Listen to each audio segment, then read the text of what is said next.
Hey guys, Mr. Greif here, and today this is going to be a really different video. This is something I've wanted to do. I hope you guys are going to enjoy this. I'm a drummer, and Ringo Starr is a very influential drummer on me, personally. And I know many other people think the same way. And so today I'm going to do a little bit of an analysis of some of his drumming with the Beatles.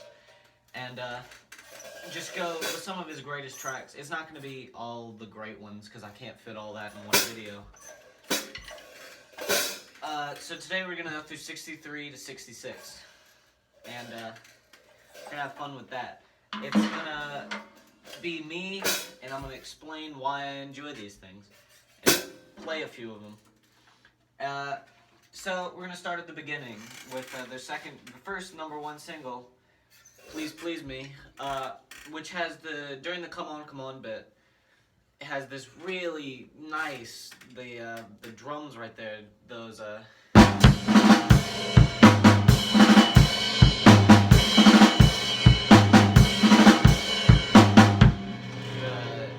come.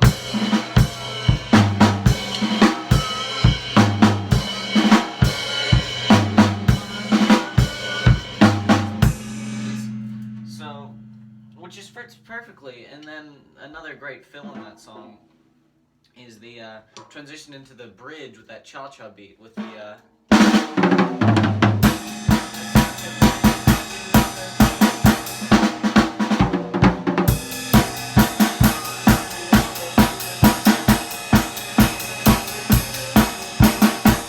yeah, which is a great transition, that cha-cha beat with the ride cymbal rather than that rock beat that's in the whole thing, you know.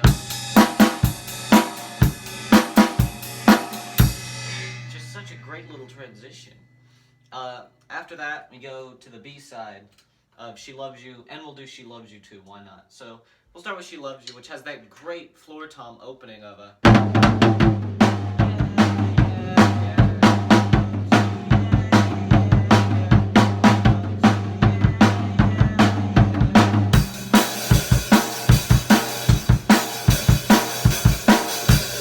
with that great off bit right there, and that sloppy hi-hat, which is just so Ringo. It's incredible. It's so sloppy. Most drummers would have it. Ringo is sloppy with that swing too, which really changes the sound where he's putting his arm, his right arm like that. Which is just so incredible. And then Thank You Girl, which has that great 2 drum fills, the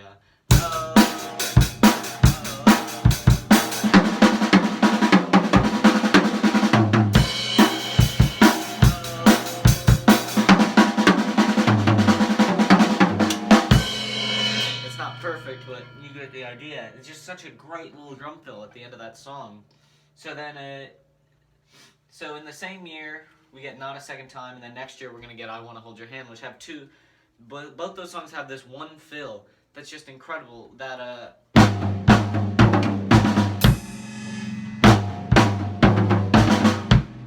which is obviously faster in the songs. I'm just playing it slow so you can see it, where they're like, why am I crying? You're giving me the same old line.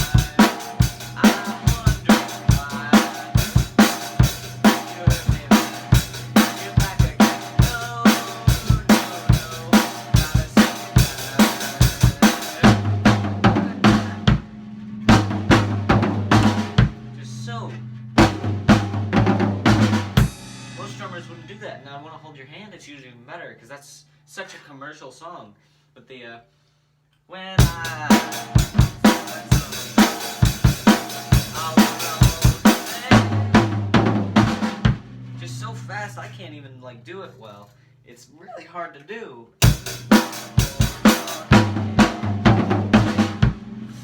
Those 3 hits, it's just such a difficult part to do.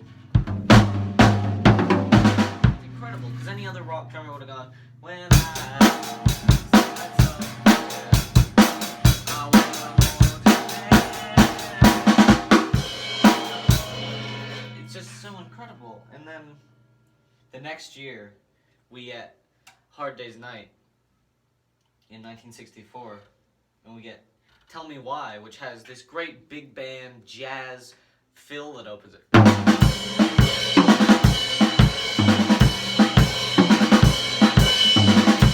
Starting with that, with the tom, and then into that snare, and then hitting that cymbal.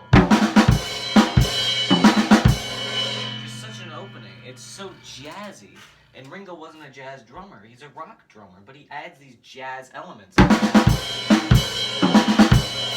So later that year we get I Feel Fine, which has that great Latin beat to it that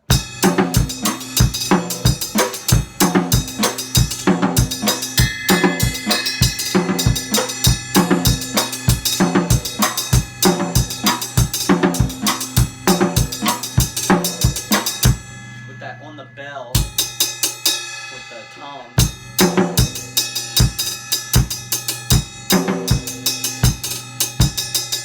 And that great little like bounce right there. Then that same year we get on Beatles for Sale What You're Doing, which has that great drum hook.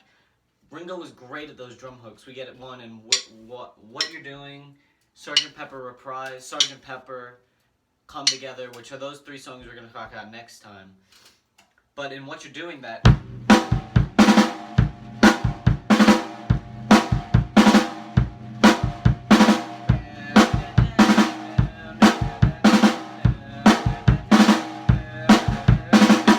he did a similar thing in the unreleased song, That Means a Lot.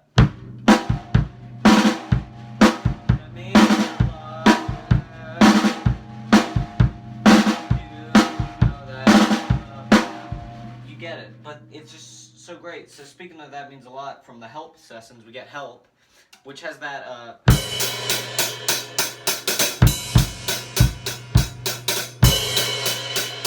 it's just such a minimalistic opening, but it works so well. And he's got the what I call the bullet fill in there into that. And the whole song is so fast. He's got that great, it's so fast. He's got such a solid swing at such fast speeds. It's incredible. It's so fast. It's very difficult to play if you're a drummer. You know this. So underappreciated. And then on the same album, we get Ticket to Ride, which is one of the most famous Ringo songs with the.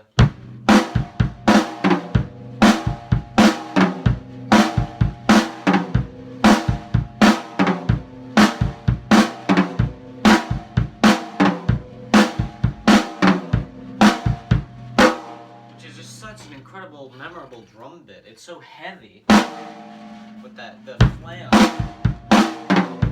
flams and how the bass drum right there.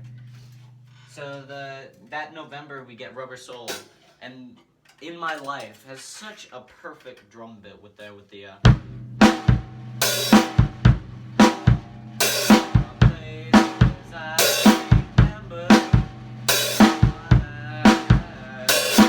again, we get that kind of I Want to Hold Your Hand three hit thing with the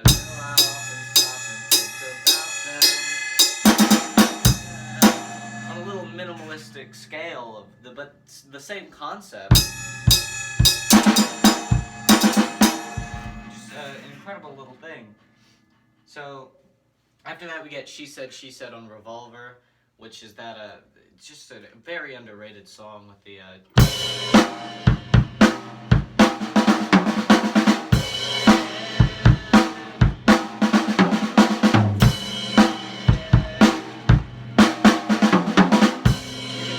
Traces of how that's gonna play in like Strawberry Fields or A Day in the Life, which we'll talk about next time, obviously.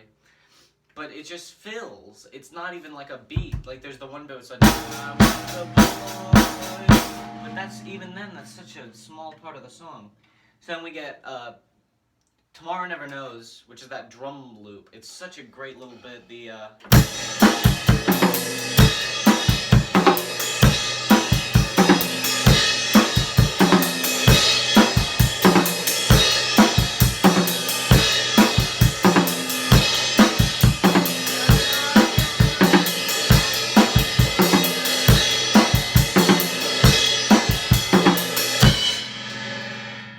incredible little drum part. It's so genius. So then, these are the last two songs we're going to do this time. Paperback Writer, which has, it's very underrated drum song, and you never hear anyone talk about this, but it's got that great...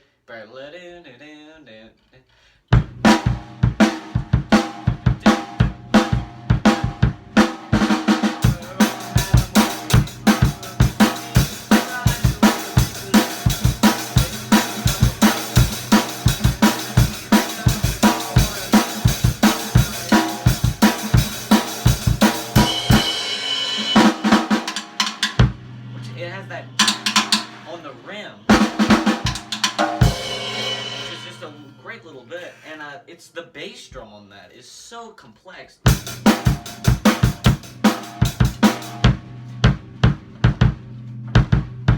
It's so complex, and then obviously this last song is the B-side of that, which everyone knows is one of Ringo's best. He says it's his best. I think there's better, but this is great. The Rain. So it starts with that great.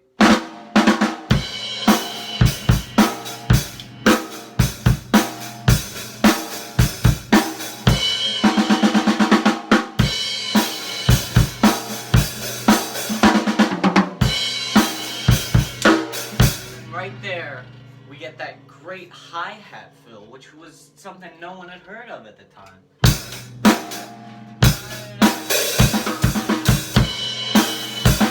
That fill right there. It's so complex. It's so different than everything. So that's part one right there. The next episode will be a lot more interesting. We're going to get into the psychedelic era, which Revolver is obviously included in that, but I wanted to include Revolver in here. So we're going to do Sgt. Pepper to Let It Be next time, and I think we're going to have a great, lot of fun with that. Please like, share this with your friends, subscribe if you enjoyed, and thanks.